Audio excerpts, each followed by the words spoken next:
here in Brussels. There were a series of bomb attacks in the Belgian capital. The attacks began here at Brussels International Airport at around 8 o'clock this morning local time, leaving at least 11 people dead and many more injured.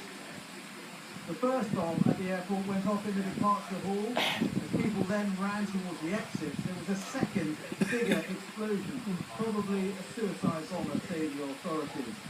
But then, around an hour later, there was a third explosion on the Brussels metro in the heart of the city, right beside European Union institutions. It was rush hour.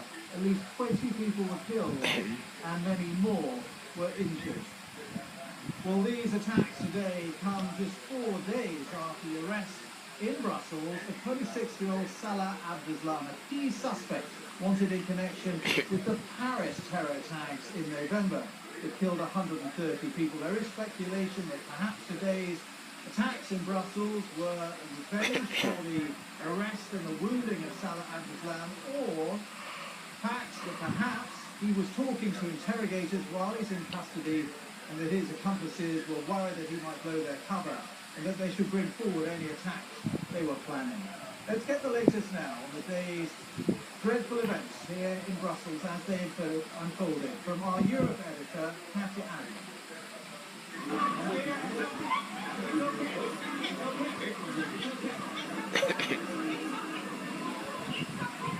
When a shaky voice tries to sound reassuring, calling out from clouds of smoke that it's okay, surrounded by the debris of devastation, you know it's not all right.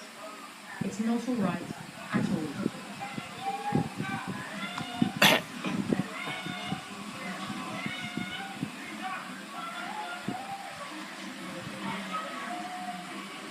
Seconds before this mobile phone footage was filmed, these suitcases were accompanied by crowds of travellers queuing impatiently at check-in.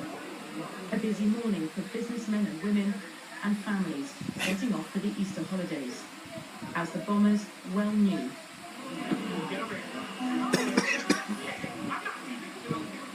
2 explosions detonated here just past 8 a.m. Belgian police have now released this photo. They say they're hunting for the man on the right. The other 2 they believe were suicide bombers. This is what the check-in desks look like now. Julian Ferkin and his partner were about to check in when the blast happened. We were running over the debris from the ceiling and broken glass from where the windows had exploded, and there was people's baggage lying on the floor. Watch this father grab his baby before running for cover he's not sure exists. For survivors here, bags and belongings no longer held any importance, just their nearest and dearest and their own lives.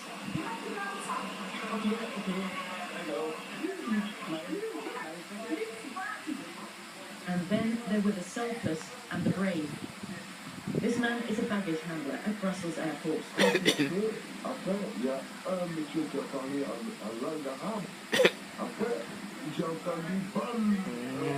I heard a gunshot and what sounded like Arabic. Then I heard boom, an enormous explosion. Afterwards, people ran to the lift and others took the escalators. 2 old people who came towards me, I saved them. I put them in the lift, but they didn't want to let go of me. But I couldn't take them with me. There were too many people there. But while he was saving lives, elsewhere in the city, another group of bombers was busy taking them.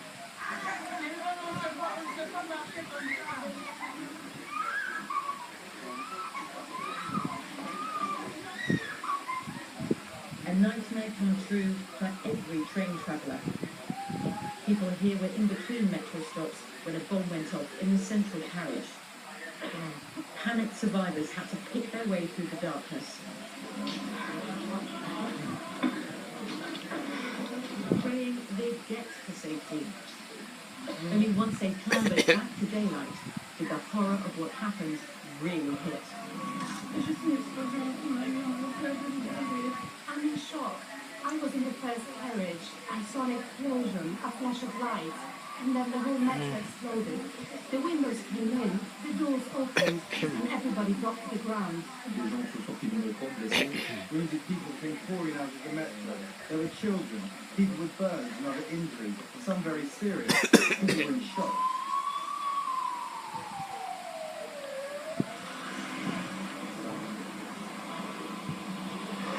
The dazed and the injured covered the pavements here, usually trodden by stiffly dressed civil servants. This bombing took place near European Union headquarters, minutes from the European Parliament.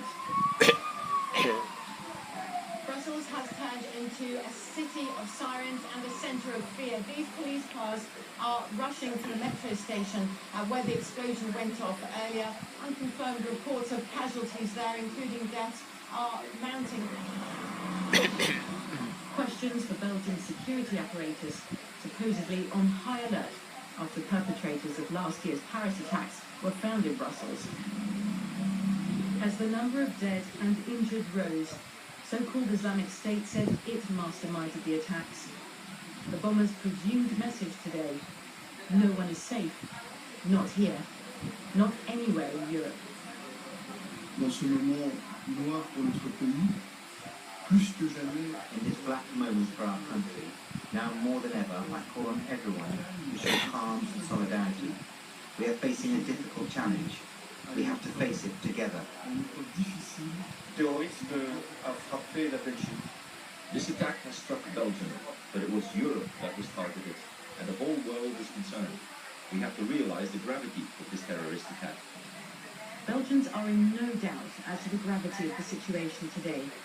As in Paris after the attacks there, people here in Brussels say they're determined not to give in to terror, but many are scared. How are you feeling as a mum? How are you? As a mother, it was very scary because when we found out about the news, our children were already at school. So when they're not with you, that you really are scared, especially since the attack was very near our school.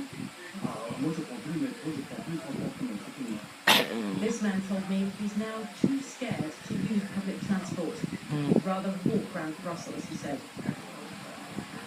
But many Belgians don't have the option.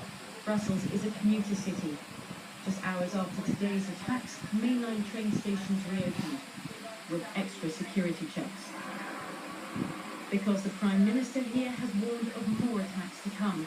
Police tonight launched raids around the city centre. They found explosives and chemicals.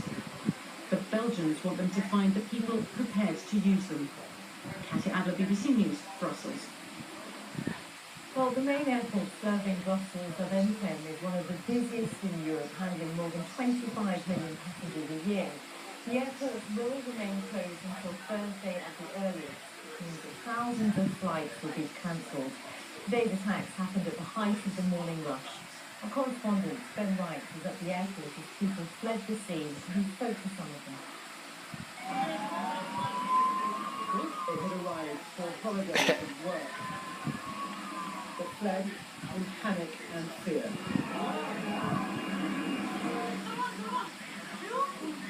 Two explosions ripped through this departure hall. Survivors described the horror inside. We were like You were lying on the ground. yeah, I was immediately on the ground because we were in that in the one who is with all the glass who fell down. So you saw glass falling down and people were like running like crazy. So you don't know where to run, so you go on the ground. And the man who was with me was like looking what's happening, and I said go on the ground. All morning we saw ambulances, fire crews and police racing towards the airport. Some of the injured were bussed away for treatment. It's about 3 hours after the explosions here at Brussels Airport, and while emergency vehicles continue to go toward the terminal, there is a constant stream of people coming the other way, carrying bags, holiday makers, commuters, airport workers, who had a Tuesday morning upended in terror and chaos.